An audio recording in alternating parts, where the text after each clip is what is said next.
আরে এটা তো মনে হচ্ছে মাইয়া মানুষের পা। ओ भाई ये क्या है? क्या माल है यार। দেখছেন হালাই কত বড় লুচ্চা। মেইন কাহিনী হইতেছে এই কেঁচো যখনই গর্ত থেকে বের হয় এই বলদ পাখি তখনই তাকে খাওয়ার জন্য তেড়ে আসে। रुक तेरे को बताते।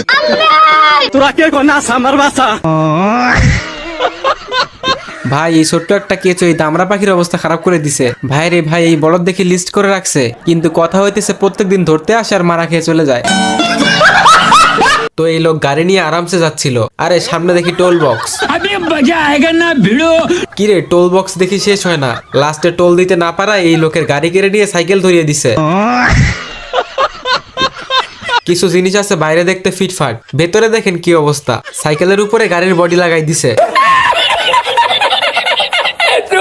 মানুষ অতিরিক্ত অলস হলে যা হয়, মানে সামান্য একটা কাজ তাও মেশিন দিয়ে করাইতে হবে। দেখ কেমন লাগে, আরো মেশিন দিয়ে করাবি কাজ, চেহারার পুরো নকশাই বদলাই দিছে। তো এরা হচ্ছে পৃথিবীর সবচেয়ে ভয়ঙ্কর মশা। দেখেন এই বলদে কি লেভেলের প্র্যাকটিস করতেছে। মেইন কথা হচ্ছে এখানে একটা বাড়ি খাইলেও এই বলদের দুনিয়া অন্ধকার হয়ে যাবে। अरे मुझे चक्कर आने लग गया।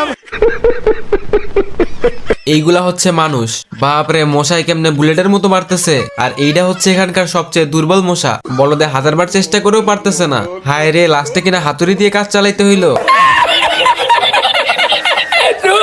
তো এই মশা উড়তে উড়তে অসুস্থ হয়ে মাটিতে পড়ে। ভাই এ কেমন অ্যাম্বুলেন্স কর্মী, রোগীকে না নিয়ে রোগীর ব্যাগ নিয়ে চলে যাচ্ছে।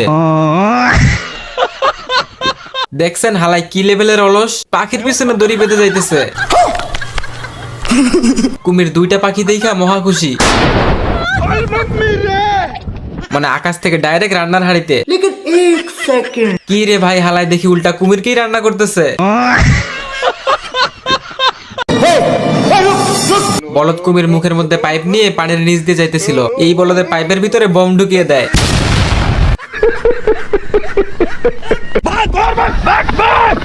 रुक तेरे को बताते। এমনি তো আর বলদ বলি না, কুমির হয়ে নৌকা নিয়ে যাইতেছে। বলদে যে কুমিরের পেটে ঢুকছে তার কোনো হুঁশই নাই। তোরা কে কোনা সামার বাসা